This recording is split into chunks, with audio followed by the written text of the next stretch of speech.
र एमसीसी पारित भयो भने सांसदहरूले मुलुकलाई धोका दिनुभएको छ। यस धोकाको लागि अब नेपाली नागरिकले उहाँहरूलाई दण्डित गर्नुको अर्को विकल्पै छैन। त्यसैले हामी सम्पूर्ण नेपाली नागरिकहरूलाई अब उहाँहरूलाई दण्ड दिने बेला आयो, अब जाग्नुस् भन्ने निवेदन गर्नका लागि आज यो प्रेस मिट हामीले गरेका हौँ। म अर्को कुरा पनि एमसीसीको बारेमा राख्न चाहन्छु। एमसीसी पास गर्ने दौरानमा डेक्लरेटिभ इन्टरप्रिटेसन, यसलाई एउटा 11 बुँदाको व्याख्यात्मक घोषणा पत्र, इन्टरप्रिटेटिभ डेक्लरेसन भनेर लिएर आइयो। म आफै एउटा अन्तर्राष्ट्रिय कानुनको प्राध्यापक हुँ।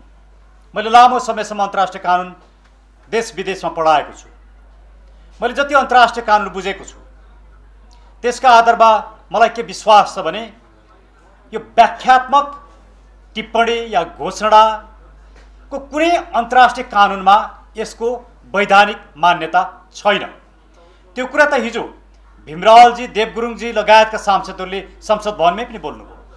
स्वयं सुरेन्द्र पाण्डेजी, जसले एमसीसी पास गराउनु पर्छ भनेर भन्नुभयो, उहाँ आफैले पनि यो व्याख्यात्मक घोषणाको कानुनी अर्थ छैन भनेर भन्नुभयो। अन्तर्राष्ट्रिय कानुनले मान्यता नै नदिने व्याख्यात्मक घोषणा एकतर्फी रूपमा गरेर एमसीसी परिमार्जन पनि हुँदैन, संशोधन पनि हुँदैन, रूपान्तरण पनि हुँदैन। त्यसैले एमसीसी जुन रूपमा थियो त्यही रूपमा पास भयो। तर नेपाली नागरिकलाई हामीले व्याख्यात्मक घोषणा गरेर 11वटा बुँदामा एमसीसीका कुराहरूलाई, घातक कुरालाई सच्यायौँ भन्ने भ्रम दिनुभयो। तर यो भ्रमको पछाडि एउटा सत्य कुरा आयो।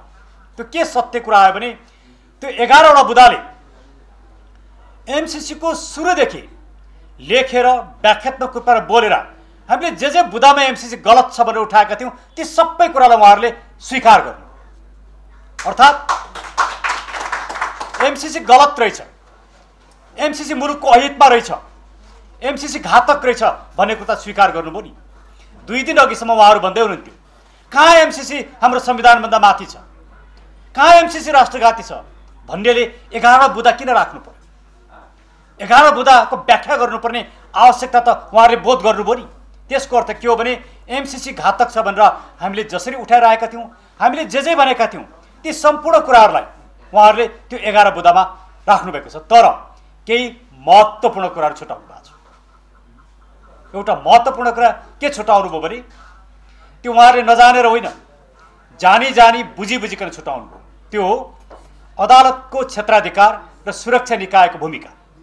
अर्थात् एमसीसी सम्झौताको दफा 6(8) मा के कुरा लेखिएको छ भने एमसीसी प्रोजेक्ट लागू भएको ठाउँमा घटित कुनै पनि अपराधको विषयमा नेपाली पक्षले अनुसन्धान गर्न, छानबिन गर्न, मुद्दा चलाउन पाउँदैन र ती मुद्दा अदालतले मुद्दा हेर्न पाउँदैन भनेर जसरी कानुनको क्षेत्राधिकारबाट, फौजदारी कानुनको क्षेत्राधिकारबाट उन्मुक्ति दिएको छ, त्यो विषयमा यो 11 बुँदे उहाँहरूको इन्टरप्रिटेटिभ डेक्लरेसनमा केही पनि बोल्नुभएको छैन। यसबाट के प्रष्ट हुन्छ भने यो एमसीसीको सबैभन्दा घातक बुँदा, जसले सुरक्षा निकायको कुनै भूमिका हुँदैन र अदालतमा मुद्दा चल्दैन, जुनसुकै अपराध गर्दा पनि हामी मुख दर्शक बन्नुपर्ने हुन्छ, त्यस्तो बुँदालाई उहाँहरूले मौनतापूर्वक स्वीकार गर्नु हो। अरू बुँदामा उहाँहरूले लेख्नुभएको त्यो घोषणापत्रले एमसीसीका अरू बुँदालाई परिमार्जन गर्न सक्दैन।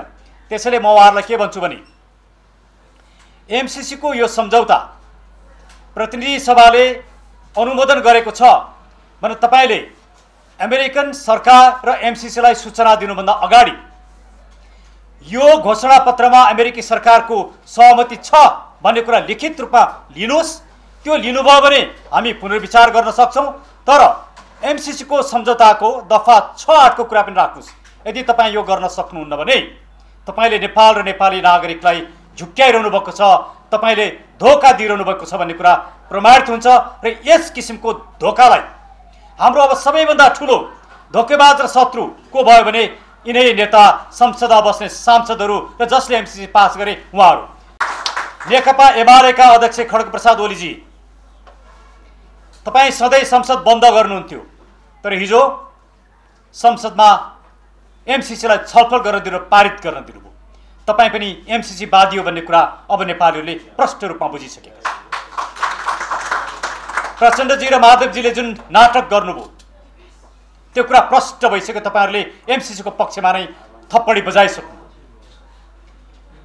अब हामी भन्न चाहन्छौँ, अब यी नेताबाट यो मुलुकलाई बचाउनु पर्ने बेला आयो।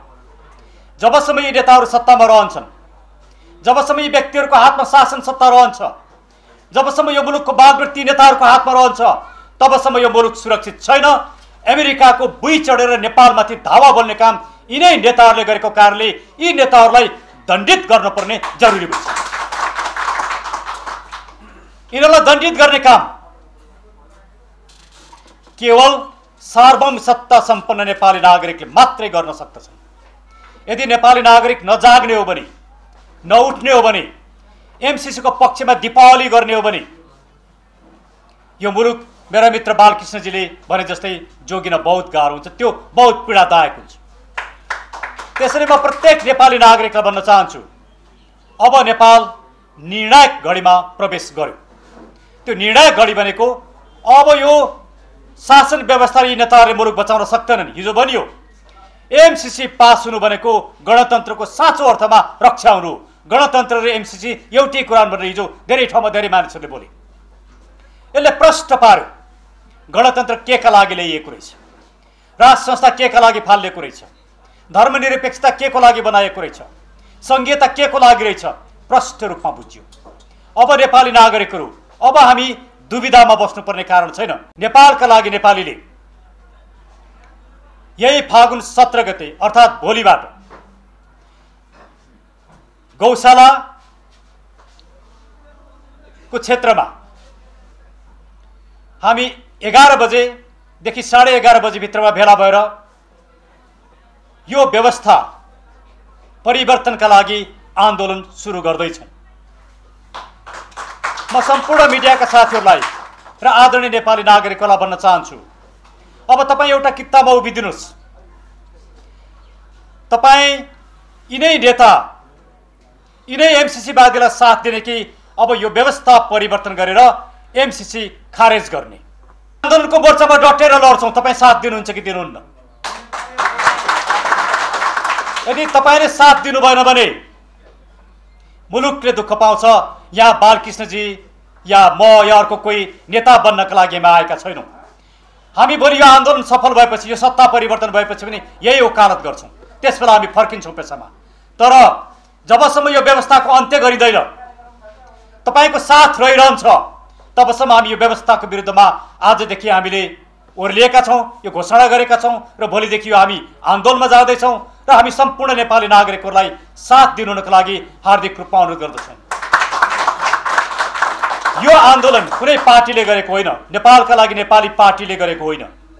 यो आन्दोलन नेपालका लागि नेपालीले, हामी प्रत्येक नेपाली हौँ र हामी नेपालमा छौँ। त्यसले प्रत्येक नेपाली नागरिकले गरेको आन्दोलन हो। त्यसैले यो बालकृष्णजीको आन्दोलन होइन, यो वशिष्ठ महाराजको आन्दोलन होइन, यो कर साहबको आन्दोलन पनि, डक्टर साहबको आन्दोलन पनि होइन। यो आन्दोलन प्रत्येक नेपाली नागरिकको आन्दोलन हो। त्यसैले हामी भन्छौँ, राष्ट्रिय झन्डा लिएर आउनुहोस्। तपाईँ जुनसुकै पार्टीमा आउनुहोस्, त्यसले कुनै फरक पर्दैन। तपाईँ काङ्ग्रेसभित्र भए पनि आउनुहोस्, तपाईँ एमालेमा भए पनि आउनुहोस्, माओवादीमा भए पनि आउनुहोस्, राप्रपामा भए पनि आउनुहोस्, जुनसुकै दलमा आउनुहोस्, तर दलको झन्डा बोकेर होइन, नेपाली नागरिक भएर नेपालको राष्ट्रिय झन्डा बोकेर आउनुहोस्। मुलुक यो सङ्कटपूर्ण घडीमा आउँदाखेरि म प्रत्येक नेपाली नागरिकलाई भन्छु, तपाईँ आफ्नो गोजीको 2 पैसा खर्च गर्नुहोस् र आन्दोलनमा आउनुहोस्। हामी एमाले जस्तै, काङ्ग्रेसले जस्तै या माओवादीले जस्तै पैसा दिएर कसैलाई पनि आन्दोलनमा ल्याउँदैनौँ। हामीसँग पैसा पनि छैन, हामी पैसा पनि दिँदैनौँ। हामी बस पठाएर पनि मान्छे ल्याउँदैनौँ, किनकि यो मुलुक बचाउने जिम्मा केवल हामी 2-4 जनाको होइन, प्रत्येक नेपाली नागरिकको मुलुक बचाउन जरुरी छ भने आउनुहोस्, हामी सँगै लडौँ।